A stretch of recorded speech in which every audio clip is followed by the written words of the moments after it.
Welcome to The Fence with your hosts, Mitch and Gore. We dive into all kinds of topics to help give a leg up to both first-time exercisers and with a very strong focus on strength training. Topics we cover encompass everything. Sleep, diet, strength training, fat loss, muscle gain.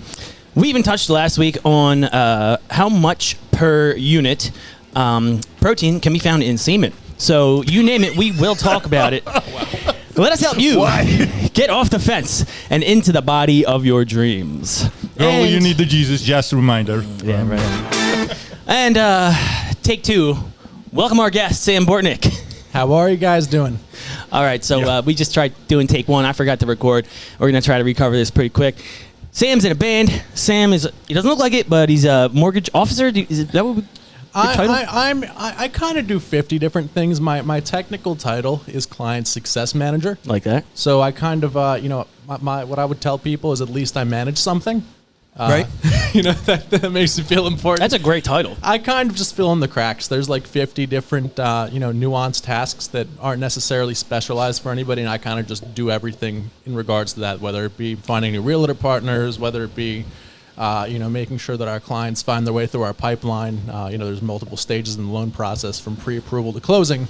And then even post-closing, we do lots of follow-ups. I do some of those calls as well. So a lot of client-facing stuff, so the personality and charisma really needs to come out. Absolutely. Yeah, if you're dry on the phone, there are times where you do a phone call and you'll talk to someone and they'll just say nothing. Like, hey, how you doing today? Good. Yeah. Okay, great. So anyway, it's like, okay. That's a valuable skill to have, Trying to push it. Yeah, you have to. You have to be the driving force because not everybody is comfortable talking to people. Like, even if it's for something as imperative as a loan where you have to, people don't. So you kind of got to be that, like you said, driving force. Yeah, right. So you're like sort of an entertainer. I used to do a lot of cold calls, and that helped me a lot actually with bartending and vice versa. Bartending helped me a lot with cold calls and with just being able to talk to people, think on the fly, have your wits about you, keep a cold conversation going or make an awkward conversation not awkward. Very much so. And we touched on that you're not a DJ. No. But you are part of a band. Tell us about the band. By the way, I wanted to ask that. So the band, we are native to the Philadelphia area, just kind of getting some demos out, rocking right now. Super excited about it. What type of music? So rock and metal, predominantly. Now, that said... Screaming? Do some screaming, of course. I saw it. Yes. I knew it. And very eclectic, I must say. One of the things that I find is, people always kind of will come to me with music and be like, this probably isn't your thing. Quite the contrary. I mean, there's very few things that aren't my thing, and kind of my thought behind that is that when you have somebody who listens to metal, the way that I'd put it is nobody just wakes up one day and puts on, Infant Annihilator. That's not a thing that you just wake up and listen to. It's a very slow rabbit hole where it's like, you might hear your first, for me, it was like 3 Days Grace or Disturbed song. Right. And you're like, I kind of like that heavy guitar. And then you kind of get to like Marilyn Manson, something a little more. Slipknot. Right. That was like my transition. Precisely. I saw Slipknot in concert. They were crazy. Wow. I'm seeing them next month. They were cool. Where at? The BB or BB&T. Whatever it's called now. I think it's the Freedom Mortgage Pavilion. Before that, it was the E-Center. And got it. Yeah, but there'll be, I think it's August 10th, I want to say. That's exciting, man. So, yeah, I love Slipknot. I actually have a Corey Taylor tattoo. Oh, yeah, really? So, yeah. I think they're like possibly the largest band, like most people in their band, or at least one of the top. I'm pretty sure. 100%. It's like a show up there, dude. There's like a ton of people. They're on like stages and freaking towers. It's a pretty crazy experience. Yeah. It was a good time. And then they played with some crazy bands like Gojira and Behemoth. Are they playing with them again? Oh, I was on both of their concerts. Really? I don't know. They're hardcore, dude. Yeah, way before. Yeah, they're cool. I think they were the Avenged Sevenfold this year. I might be mistaken. Oh, nice. Oh, that's going to be so awesome. When is it? August 10th. Yeah, August 10th.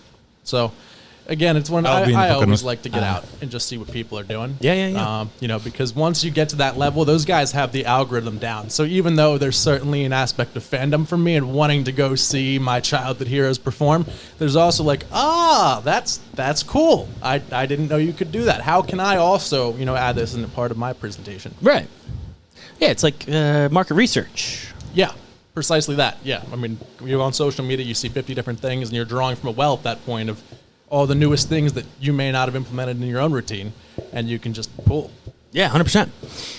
It's something I love seeing other trainers programming just to see like how they formatted and how because true everybody that. does such different stuff, and like I find a lot of value. I'm like, wow, I'm gonna steal that. Like that's cool. I never thought of it. Yeah. Actually, look at them too, being a weirdo. Right. I was like, Now, and you're between band names, right, man? Yeah, so right now it's between Agony's Flower and Harm's Beauty. Those are the two. Same concept from both. The whole point is just Right. beauty from adversity. You know, we're all a bunch of guys who have been through a good bit of, difficulty in our life, and kind of music, something beautiful I find is can come out of even some of these difficult and precarious situations that you face over the years. So that's kind of what the concept is, because I'm writing about stuff that's pain. But people can relate to pain.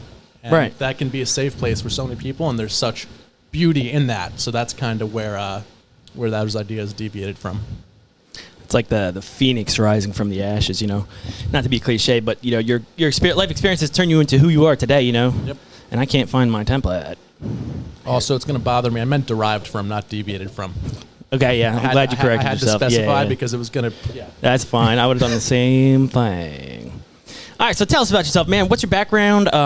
So you are a personal trainer, obviously, Correct. along with being a mortgage broker and in a band, and among other things, I think, too. Jack of all a little bit. And man, my life has taken so many twists and turns over the last couple of years, I will say. So pretty much since I was a young kid, I'm 21 now. Was a young kid. I was like 13, 14 years old. I started working with my brother-in-law, who was this massive, massive dude, doing concrete work. And I loved it. I loved getting outside, just working hard, working with my hands. It made me feel very accomplished.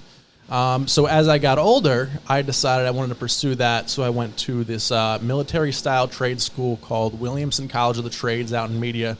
It's super, super disciplined every morning. Wake up, three-piece suit, whole nine. Wasn't for me, by the way. But, you sometimes in life have to, blend and be a chameleon and figure those things out. Did you have those gauges back then? No. No. I had to take my piercings out. I had those. Okay. And I had to put in retainers and stuff. Oh, man. So that came to a screeching halt because in the beginning of, what would that have been, 2022, toward the end of the first year, it was in March or April, I threw my back out. I had a herniated disc. So at the time I was 19. So I was like, listen, as someone who's married to the gym and somebody who, wants to have a future in doing, construction, like concrete's just not sustainable with a herniated disc at 19. It's just not. And very shortly after that, I initially intended to go back and repeat the year, or, if I had to drop out, repeat the second semester. I found out that I had a baby on the way. So I was like, you actually can't have a child and go there. That's one of the requirements. Oh, really? You're not allowed to, because Wow. you have to live there. Like, oh, it's that's pretty tough. full investment.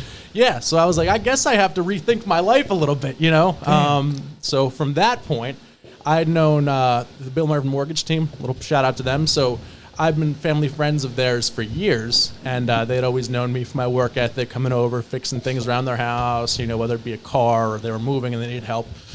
So Bill knew that I had a pretty good work ethic, and he was like, listen, even though that, you don't know anything about this white collar stuff, we'll teach you. We know that you're a worth an investment. So they've had me. I've been with them for a little over 2 years.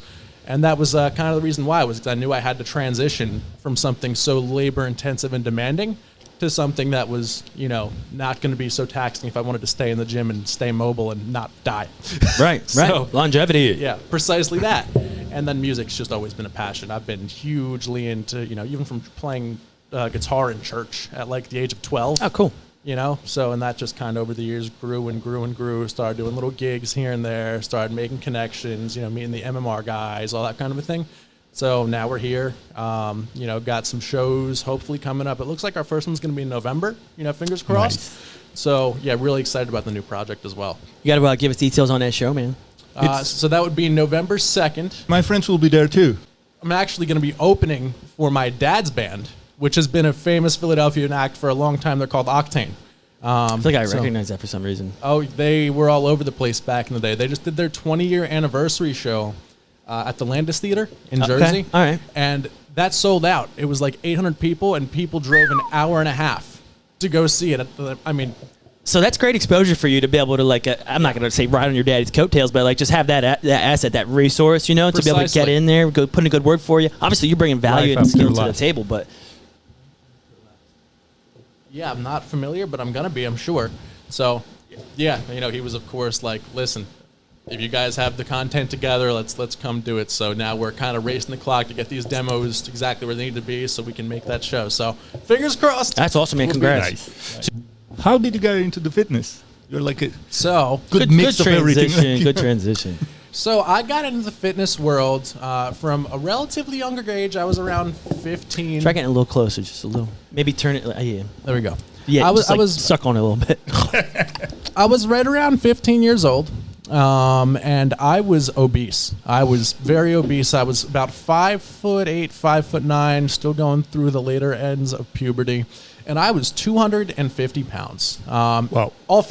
All fat, barely any muscle. I had some muscle from working outside, but that really makes you more lean than it does large. You know what I mean? And I was always like the kid that got made fun of for being the fat kid, the big kid that kind of stuck out from everybody. And I was sick of it. I was sick and tired of it. So I started doing some home training and watching my diet. And it was such a transition, and it became a lifestyle so fast because once I saw even a smidge of progress, it just fed the fire. You know, I've always had kind of like the addict mentality, you know, in the way that like once I get a taste of something, I want more. And once I noticed, hey, my love handles are kind of going away. Hey, my chest is starting to look a little less man-boobish and have a little more, you know, pectoral tissue, like things like that. Oh, my jawline is starting to not be so slumped. And it's like, how much further can I take this? And I've been through pretty much every body type by this point. I went from 250 to about 175, and I had a runner's body. I had like no muscle at all. And then since then, I've been building that up with the cut, bulk, you know, all that kind of a thing to this point. That's nice, dude. Good journey. Reminds me of Gars a little bit. Yeah. Were you a fat kid? I was making fun because I was Armenian and I was skinny like a drumstick. Okay. And I had a weak stomach. Still now, actually, till carnivore, still I had stomach problems. Now Sure. this is the first time I've been like, no problem. Right. Yeah, that's how I started training too. I got sick and tired of people like bullying, making fun of you and this and that. And I was like, oh, okay, I need to do something. Yeah, and that'll drive you too. I remember yeah. the amount of boxing and stuff that I did where I'd just be like picturing the haters like, I'm going to get you back for this. Oh, yeah. You know? Even now I cannot relax, dude. It's like I don't allow myself to be weak. Right. Absolutely. 100%, and that'll drive you there. I can't tell you the amount of times throughout my life I've had like somebody's face specifically in mind as I'm either beating the bag or basketball. You know, we'd lose to this team, and like this one kid in particular would always kind of hand my ass to me on the court, and I would just be practicing at the trailer park basketball court for hours on end, just like him burned in my brain. Yep. Mm-hmm. Big motivator. So what do you do now as far as personal training? So as far as personal training, I've got a couple guys, all friends of mine, that I get in the gym a couple times a week. We train together, and then usually since I have quite a different regimen than my clients, you know, obviously depending on fitness level, I'll usually do kind of like the push portions of the workout with them. And by push, I don't mean, you know, chest, shoulders, and triceps. I mean push as in like, you know, if there's like a plank hold or there's like cardio where I'm pushing them to get to like that 10-minute mark or we're jogging or something, you know, I'll always do those things. Those are the things where typically people need a little more encouragement and like need that camaraderie of like, we're getting through this together, kind of a thing. So yeah, a couple times a week we'll be in the gym. I'll write up a diet plan fully dependent on, you know, how they're adjusting to everything. Usually, I mean, with the more disciplined people, you can always tell. And then once you have somebody who, you know, is kind of like, oh, I'm following my diet like 75%, which I get sometimes. And mind you, I appreciate the honesty. But on the same token, I can't sit here and hone in on something that I can't control. You know what I mean? Right. Like, you need to follow what your trainer tells you if you want results or you want to know if it's working for you. It's such a, you know, imperative part of the journey and the formula. You can always read too. I feel like when you're asking that client, did you get those extra workouts in, you know, without me throughout the week, or, you know, did you count your calories this week? You can always tell by their answer if they like just like, yeah, you know, and don't dive in and just like kind of try to skate away or something like that. I can always read that. Oh yeah, because if they did what they're told, they're excited to tell you about it. Right, They'll come in and be like, yeah, dude, there was this time I was going to get this donut from Dunkin', and, you know, I realized, I was like, no, I can't do that. I'm going to go to Salad Works instead. And, like, they're excited to tell you those things, or you'll get a text, because it's like, that's a moment, a little milestone of conquering something for them. Yeah. Versus the defeat. You can always tell when someone's relapsing or when somebody's, you know, doing something that you know, going off course when you don't hear anything. because they don't want to share that. That's not Oh, yeah. something that they want to. Shame. If you don't ask, they don't Exactly say that, anything. yeah. So it's like, and then it depends on you too. Like me, I'm straightforward as hell. I smell lies. So it's like, Somebody say bullshit. Gar shows up sniffing around. He's like, "You did something wrong today. Why are you acting so quiet?" Yep. did that a few times. So obviously, we asked you about a little bit about, and you shared about your fat loss journey from when you were a younger kid till now. Are there any other big moments or motivators, inspirations that kind of got you to where you are today that you could point a finger at and be like, oh, this book, this person, this experience changed my life and set me on a path for the better? Oh, yeah. Yeah, so there have been a lot of, it's just been such a culmination of different things from different areas of life. So I will say, to this day, rest in peace, Rich Piana. Huge influence to me. And I know that's funny. I know he's been dead for a while and whatever else, but watching his videos on YouTube, the 5%er, the whatever it takes, I wanted to be that guy. You know what I mean? So, that's certainly a part of it. What catch you though? What catch your attention? What catch that wow from you? Probably the massive arms. Huge. The massive arm, which I now, of course, knowing what I know, I don't think they were fully natural arms. Now, I'm not saying PED. Obviously, he uses PEDs, but I'm saying, I think there was probably some synthol also involved. Knowing what I am now aware of as far as what's natural for arm size with or without, steroid assistance. But also as well, just the picture of the Mr. California successful. I wanted to be that guy, not just because he was big, but because he had a whole closet with all these Gucci shoes and stuff paired with an outfit with all these different watches with a beautiful wife with, he was living the dream. And I'm I want to do that. I want to be like that guy. And even though we've achieved none of those other things, at least I'm a little bit bigger and feel a little better now. You got your own journey, man. You're a little more well-rounded. You remind me of myself sometimes because my whole life, it's kind of been I don't know what I want. I said it to my 16-year-old client the other day. I was we were talking about, I was like, hey, what do you want to do after college and stuff like that? Have you picked out your college? And then I had to say to him at some point in the conversation, I was like, yeah, I still don't know what I want to be when I grow up. Yep. And I like a little bit of everything. I'm not just a fitness guy. I hate to even think that could be my only identity. Yeah. And you got a whole bunch of stuff going for you. So I think that's healthy. It reminds me of myself. I appreciate that. And it's well-rounded. Do you find yourself easily inspired? No. See, I think that's a big reason why I've gotten into so much. I have so many niche little hobbies and things that I do, and it's all because I at one point saw one person do one thing, and I was like, oh, that's cool. I want to do that. Hearing Eminem rap makes me want to add more rap stuff to my music. I used to, I actually do card magic. Believe it or not. That's cool. Yeah, David Blaine really cool. style card magic. Just because I just loved the attention of what people would give to someone who could really blow their mind with stuff. So when you say inspired, I guess, yes. I would have thought more, I would describe it, I guess, more so as intrigued. I don't know. I want to be good at everything. That's my problem is I kind of need to try to pick one thing and stick to it long enough to be able to become the best. But do I want to be that 10,000 hour guy, Yeah. Do I want to be? What if I put 2,000 hours into everything? I want to learn to dive. I want to I want to have a boat and run a fishing guide thing. I want to do everything at some point in my life, and that's why I want to use my success with what I have, build a strong foundation, so then I can, I guess, play with my money and see what sticks. See. Yeah. Because I'd hate to go to my deathbed not knowing if I could have ever done this or that. Yep. There's a certain skills actually can around you pretty well. Even if you don't know those skills great, sure, they can help your main mission. You know, but there's a certain skills that require a lot of work. One of the things I do, it freaking requires a lot of freaking work. Which one are we talking about? Shooting. Oh yeah. Freaking shooting, competition shooting. It's dude, it takes half of your life. You sharpshooter?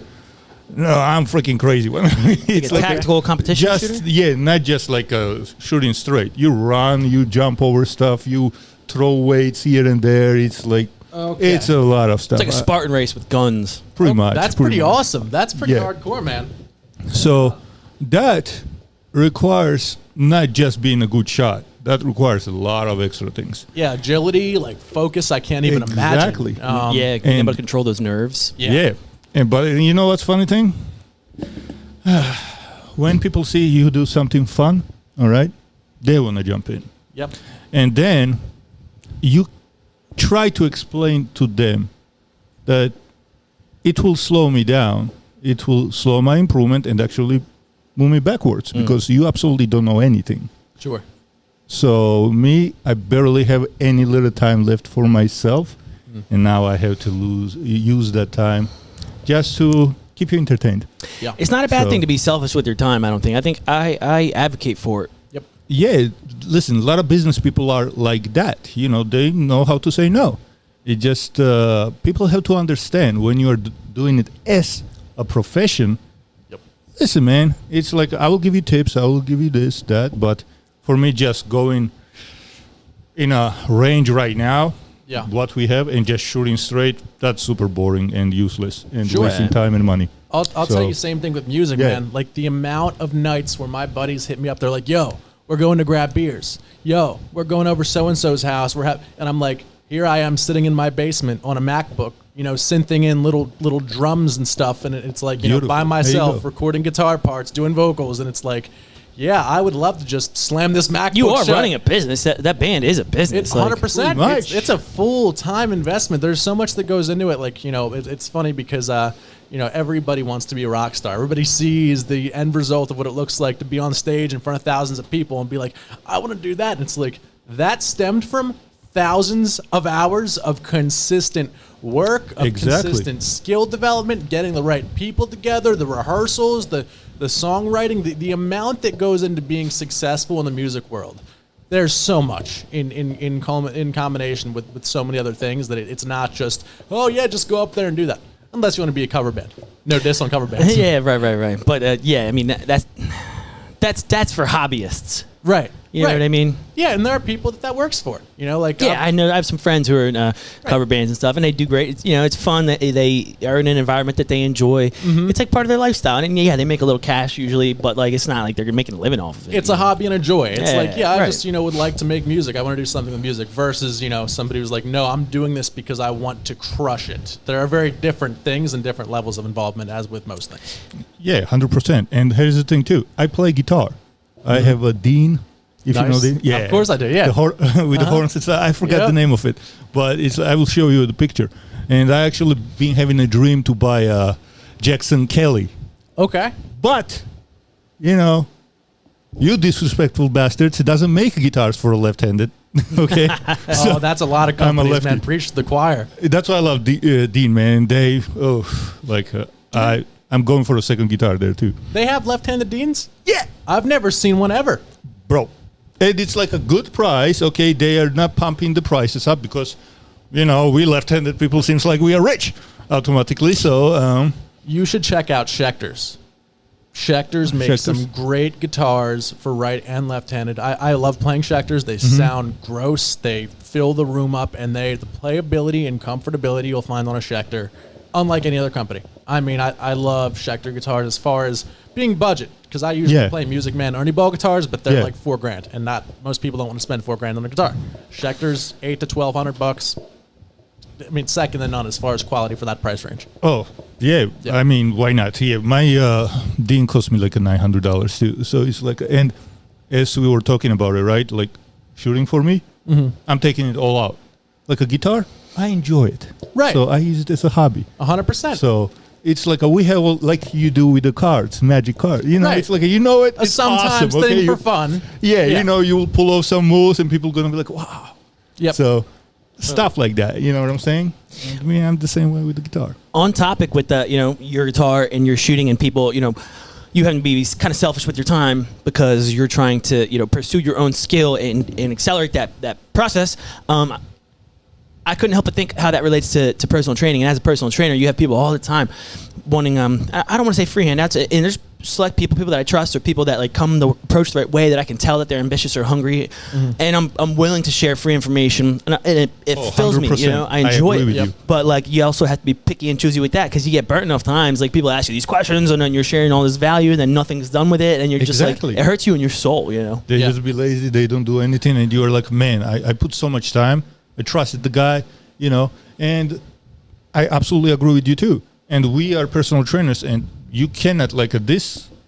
we're doing like a guitar, shooting this, that. That's great, but we still have to improve. We still learn.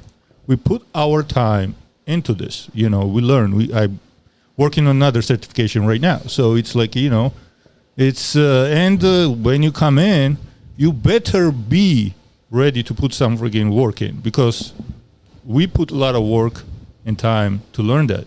And if we are like, stop there and willing to help you, did.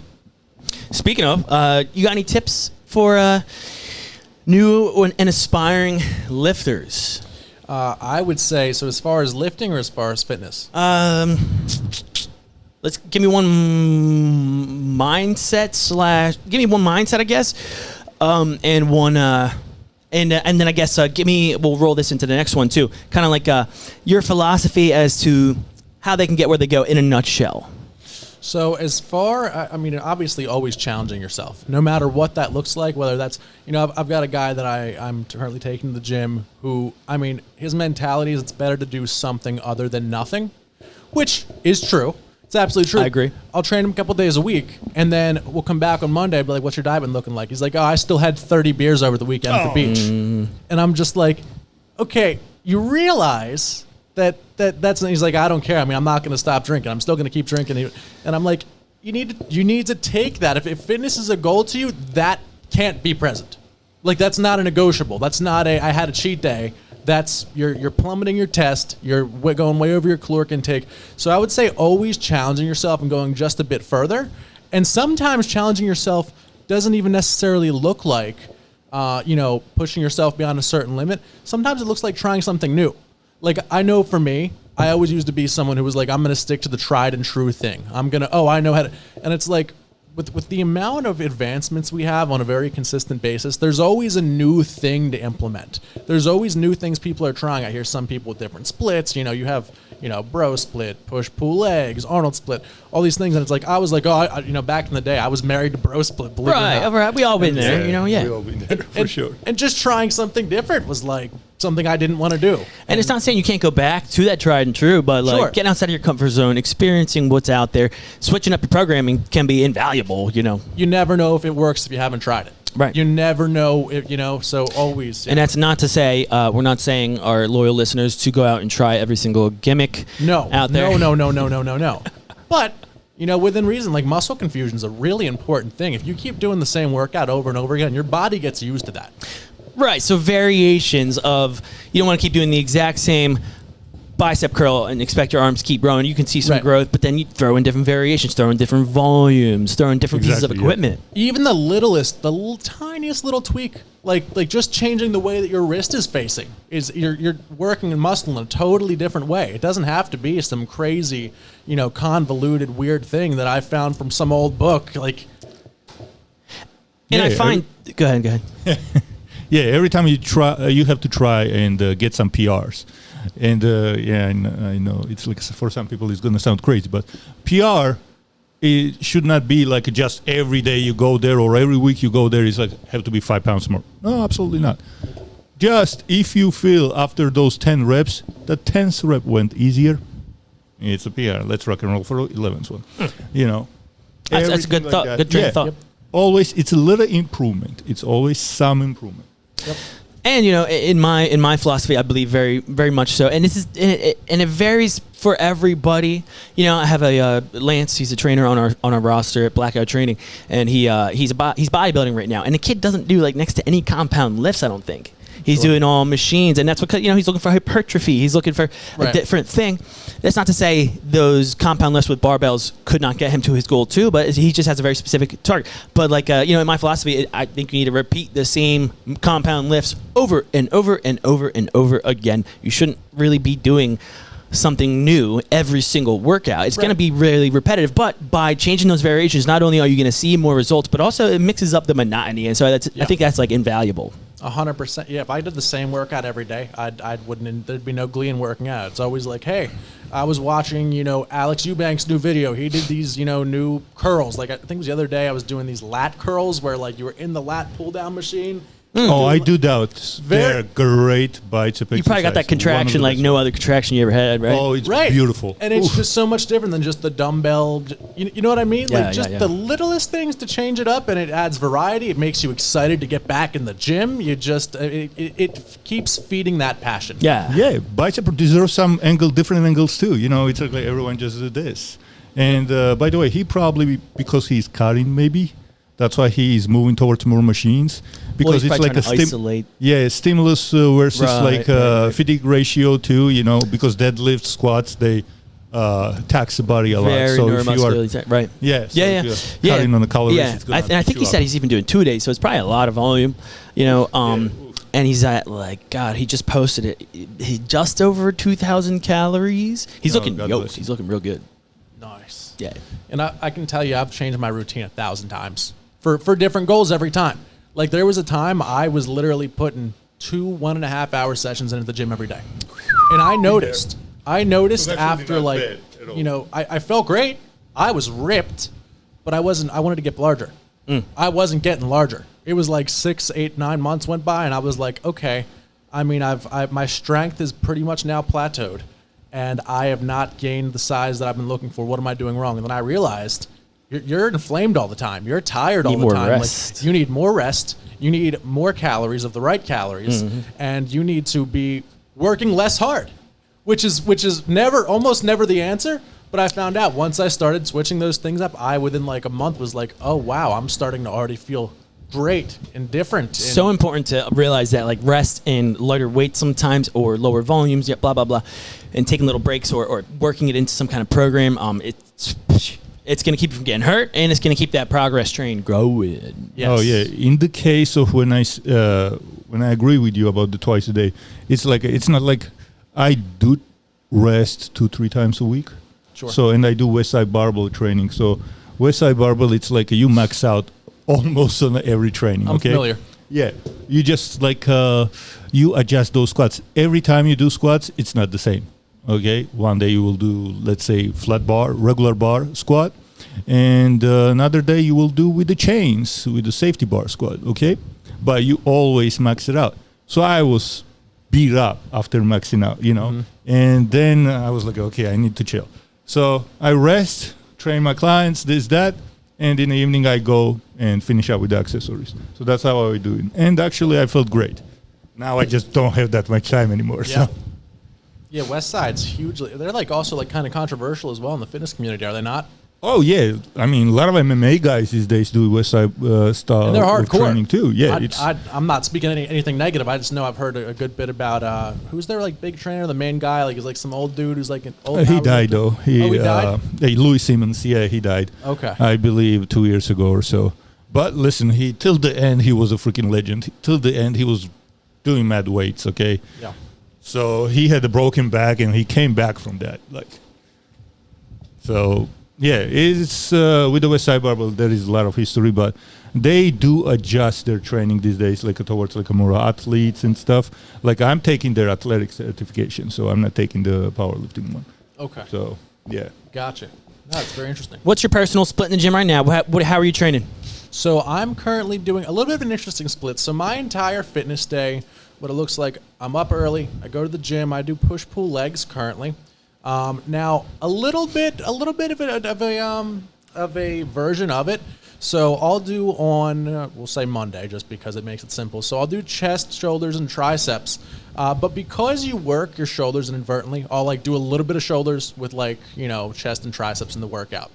And then every night what I'll do is I'll go for, you know, a pretty decent length, like 4-mile walk, you know, just to get that steady state cardio in. It clears my head at night. You know, I'll come back, I'll meditate. That's kind of what my days look like. Then on pull day, I'll do back and biceps, but I'll specifically target as well, just doing rear delts in conjunction with that. Ooh, So- why such a big focus on rear delts? Well, because, you know, I find oftentimes everybody has front delts. Everybody does, because everybody does bench press, everybody does military press, but nobody does like all of the lateral raises and all of the like the And even tech deck lateral and reverse. raises, mostly getting that lateral deltoid, you know. You might get a little of that rear delt, but and so I'm a huge preacher. I thump my Bible, get on my soapbox with everybody about hitting those rear delts, and I've this is one. It's called transverse extension, and it's like it looks like a row, and I actually got it from On an incline Athlete bench? X. You could do it on incline Love it. bench. You could do it just bent over, I do seated. that like just supported. That's And how I do it's it. kind of a hard movement to master, believe it or not. It to really get that activation, to figure out what exact angle that elbow needs to be at, and to keep that palm supinated. But that is, I think, one of the best. And I do love my rear delts, obviously. My rear delt flies. But and then that dude, the shoulder boulder. Look, the only way you're going to get it is by doing that's- lateral So when you raises. said like you focus a whole workout on it, I got my ears perked up. Right. Yeah, face pull is fantastic exercise for that too. Like, oof. Every pull day, every single pull day, I do face pulls, and then I do some Exactly. variation of lateral raises. That they always get put in there because, like I said, I don't need to focus on my front delts during push day. They get all of their work they need to get. But when it comes to pull day, you better make sure you're doing some rear and lateral delts. Oh yeah. And then leg day, I mean, you're burning so many calories. I don't really add anything to it. I just isolate that one day for my legs. And then I actually work out 7 days a week, which I don't encourage most people to do. Usually you want to like recovery or rest day. But what I'm doing right now is I use that 1 day break in between the push-pull legs to do kind of like a body focus day where I'm doing, it's probably like a 45-minute workout. You know, it's nothing super intense, but just some calisthenics for compound movements. So I'll do like weighted dips. I'll do some weighted push-ups. I'll do some, just some pull-ups, and I'll also do a good bit of abs that day, just because, again, to do something, and I'm not pushing myself beyond my limits on that day, but it's something where I'm getting those extra compound movements that I don't necessarily get in my typical push-pull leg. And it's, I mean, it's kind of acting as like an active recovery day, because all the muscles you just beat up for those 3 days, you're kind of just like getting in a light pump that's not a compound Right. movement, you know? I'm and not it's, annihilating it's like anything. freeing it all up, right? Yeah. It's probably reducing all that tightness that, you know, Yep. and all that. It's Lactic acid yeah, inflammation. Yeah. Yep. That's great. No, it's huge. You got any personal practices, hacks, or tactics that you want to shout out? You said something about meditation. Yeah, so that's huge for me. So I do what's called holotropic breathing, if anybody's familiar with that. So what it is you sit in a, as much of a sensory deprived environment as you can. Now, I'm not a millionaire, so I don't have a sensory deprivation chamber where I'm sitting naked in a water. You got a nice pair of headphones you can use or But- something? Yeah, so I'll usually put on either earplugs or something, and I'll sit on my couch in like a Indian style position, eyes closed, and you do these cycles of breathing repeatedly, very heavily, and then at the end you'll hold your breath out, and then you'll breathe back in. There are tons For of certain like times, right? correct. On the exhale, inhale. Now, what this does is it actually triggers the release of dimethyltryptamine in your brain, because your brain produces dimethyltryptamine. It's what causes you to dream. Now, when you do that when you're awake and you do this a certain number of times, you'll actually go to an altered state of consciousness just from breathing a certain way. And for me, I find that helps me to focus. It helps me relax before I go to sleep. And it kind of, it's really thought-provoking. It's one of those things where, like, I'll kind of, like, if I've been thinking about something real hard recently but couldn't really get to that final answer, it's one of those things that helps me recover both physically and mentally. I mean, you think about diaphragmic breathing is a very relaxing thing, a very recovering thing. You're fully oxygenating the entirety of your body in conjunction with like refreshing your brain. It's really incredible, and it only takes like 20 minutes. So I do it every night before I go to bed. It's a staple for me. That's awesome. Yeah. I'm a big believer in meditation. I mastered it years ago, and once you kind of get it down, it doesn't really take a long time. There's a little bit of a learning curve, like a week or two, for you to start to really understand it, and then be able to call on it in a stressful situation even. Yeah. Just call on some of those tactics. And so I think that's really interesting. Any other habits Any other habits? outside of the gym? Using tons of chapstick. That's one. Yeah, I was going to comment on that myself. Yeah. So personal habits, like I said, I always go for a walk. I feel that I need to do that at night just to unwind. It's one of those things I can just clear my head, similar to the meditation. As far as diet, I can tell you my post-workout meal every day is the exact same. I drink a carton of egg whites, and I have a Robert Irving protein bar. You got the carbs, you got the proteins. My pre-workout habits, every day I use Pumpageddon pre-workout, which is awesome for the nitric oxide boosting nature of it. I don't remember. You got me what some kind kind of like additive to my. I haven't used it yet because I'm kind of scared of it because what it says. Oh yeah, bad I don't know. habits. I don't know what it was. I know it's legal anymore. Oh, wait, are you talking? Oh, I know the name. I used it in college. What was the there's a chemical in it. It's an abbreviation, DMAA. Yes. Yes. Yes. I don't use that personally. I did for a bit. It makes you feel like you're taking Adderall. Like I can't That's why people like it so much. Yeah. That's why stay away people from sort of find a way to get it. So, yeah, I do Pumpageddon, which is nitric oxide boosters, all that fun stuff, citrulline, beta-alanine, and I mix that with Specimen is another one that I use. Boy. So you have caffeine with pump together. And then the other thing that I recently discovered, like 2-3 months ago, that I've been loving recently is, has anybody heard of Kre-Alkalyn? No. No, you haven't? Nope. Okay. So everybody knows what creatine is, of course. Yeah. Kre-Alkalyn is a more water-soluble version of creatine. And I always found out I was always a creatine lover. I would take 5 to 10 grams a day, which is overuse. Don't nobody take 5 to 10 grams of creatine a day. But Kre-Alkalyn eliminates all of like the side effects of creatine. Not this is a advertisement for it, but no stomach cramping, no like gross head feeling. If you ever get like that weird like crampy like. I've never had an issue with creatine. I've used different me kinds, too. HCl, monohydrate. Yeah, I used to use only monohydrate. Okay. And I've found that since I switched to Kre-Alkalyn, like my pumps are better, they're fuller. I don't feel any like I guess I'm just sensitive to things, but I mean I've heard myself and others like some cramping and like almost like hindering grossness after Really? a lift, and Interesting. none of that with it. It's just this clean energy and feeling like the pump you get is awesome. So, that's I have my to check that out. pre-workout habits. Yeah. How does it compare price-wise with HCl and monohydrate? It's actually great. It's actually, I think it's like right on par. And I use the ones that are in capsules, which I also love because I live like 20 minutes away from the gym that I usually go to. So in the, drive, that capsule, takes some time to dissolve. So I find that if I take down my creatine with my Kre-Alkalyn pills 20 minutes before a workout, I get there and I'm ready to go, Yeah. And that's what I need. I can't ever, if I walk in the gym and I'm not ready to kill it, that day's already failed. Like I'm gonna go in, I'm gonna do like 3 to 4 sets and be like, You're there, though. You're You're second there. guessing yourself the whole time. Yeah. I can't do it. Like Okay. I mean, I Yeah. got to be in the zone. And Real strict with that regimen, like to get in that mental space. I have to be because if I don't have that mentality, I mean, I'll like it hasn't happened in like a long time actually now. But I would like leave the workout like 5 sets in and be like, yeah, today was a loss anyway. It's like you can't do that. Can't get in your head like that. No, you're there, you're killing it. That's what you're doing. Yeah, but it's like operating conditioning, like sending a client, make sure they have their workout clothes in their car so that on their way home, they're going to stop at the gym on their days off. You know what I mean? Like, Yeah. That's what I feel like it would help with Sure. your whole routine. Any resources, podcasts, books that you think are really valuable that could help a new exerciser or that personally helped you? Podcast, books. So I follow a lot of influencers on Instagram right now. My guy his name is Demon Dean. He's kind of like a total whack job.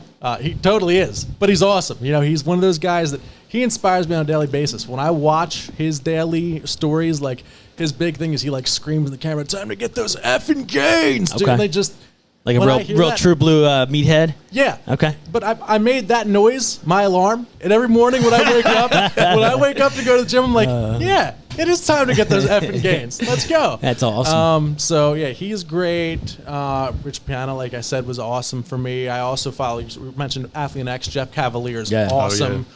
There's actually a new program. I did like 2 or 3 days. I didn't stick to it just 'cause I don't do a whole bunch of like the home program stuff. But there's a new Shaun T program out.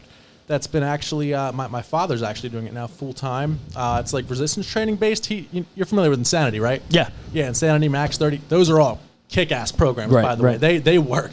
But yeah, he put out a You're new also a one. P90X baby, right? Yes, yes. P90X, there's a reason why it stayed around so long. Yep. There's a reason, because it does, it kicks your ass.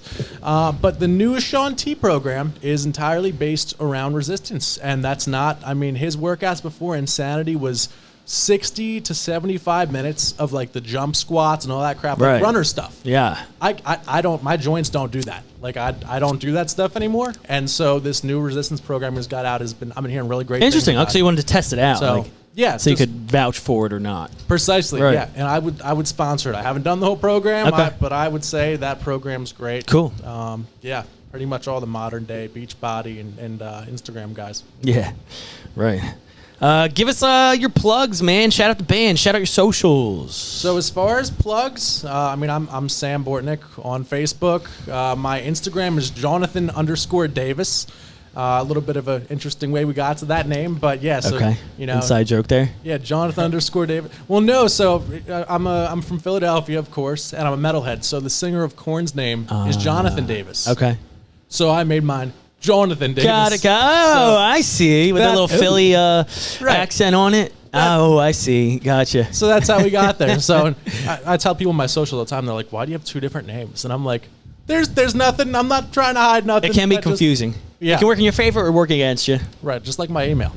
Oh, yeah? What's that? The boss.bortnick. Oh, right. I was making fun of him for that. I was like, fool yourself much, dude? Yeah. And how old is your kid? I got one or two more questions I want to answer. My daughter is a year and 7 months now. Okay, just a little baby. Oh, wow. Oh, yeah, she's a freaking peanut, dude. I love that kid. She inspires me. Shout out to her for her inspiration. What's her name? Cora. Cora? yeah. Cute name. And name of the band, shout out when you're playing again. So next show coming up would be November 2nd. The name of the band, like I said, TBD. right now, looking at Agony's Flower, I think is probably where we're headed. But it'll be that or Harm's Beauty. And lastly, what's one thing, if you could, you would tell your younger self? If I could tell my younger self one thing, I'll tell you I've adopted a mentality as time has gone on of how insignificant the day-to-day hiccups are, as long as you're moving in a positive direction. So as long as you're giving your all and putting the right and proper attention into the right things, you're going to wind up in a better position. So like all those everyday struggles, those losses of battles, they're insignificant. If you're moving in the right direction, don't get in your head, whatever that voice is that's telling you that you're not achieving or that you're not where you're supposed to be. If that voice is there, you've already won. That's the driving force. So, it's that don't be hard on yourself. Keep pushing, and you'll get there. Everybody starts somewhere. Well said. Beautiful. Cool, man. Did we cover everything, guys? I believe so. All right. Well, you know that we appreciate each and every single one of you listening. Thanks for all the questions you've been submitting. Keep them coming. Yeah. Next episode, we'll... Filter it a little bit, though. Yeah, she said filter it. No, don't filter it. Give us the good, the bad, and the ugly. If it's bad enough, we just won't use it. To stay up to date. Oh, you're definitely going to use it. I know. Yeah, well, I mean, yeah. After that one, the last one? That's crazy. It was awesome. I had to do some research because I didn't listen to it? That's actually... You No, got I didn't it. listen to It was the last episode. Don't do It was they were asking, I forget what the math was on it. They were asking is there protein in semen? And apparently there is, but it's a very minuscule amount. It's like you get in like 0.25 grams per 100 milliliters? And to put that into context, you're drinking like Are we just chugging vats of You gotta semen? drink Is like that- half- I mean, that girl definitely was very motivated, so... So yeah, that was interesting. To help us provide a better experience and share more value, submit questions to the topic request form that's on our link tree, linked in our on our socials and all across wherever you can find us. You can email me at my personal email, mitchellblack, BLAAK@gmail.com. Oh, damn, I thought I had to say that, but okay. Shit. He can't remember, so like it's been a running joke the last 5 episodes. You did I remember. actually could. I said it last time. Yeah. It just was exactly a joke. It was we pretty should have funny. kept. We'll go back to you not remembering. Yeah. Because it is. No. We're going to keep it as a joke. Okay. Come all on. right. Yeah, right. That's what I'm saying. Yeah. Keep it in. All right. Follow us on Instagram at @defense_podcasts, on YouTube at @defense podcast, or wherever you listen to your podcasts, simply @defense. And don't be shy. DM us. Yeah, send him an email. Thanks for joining us, Sam. All the Thank good you stuff. so much You for were having awesome, me, gentlemen. man. It's been a pleasure. Lots of value. Bam.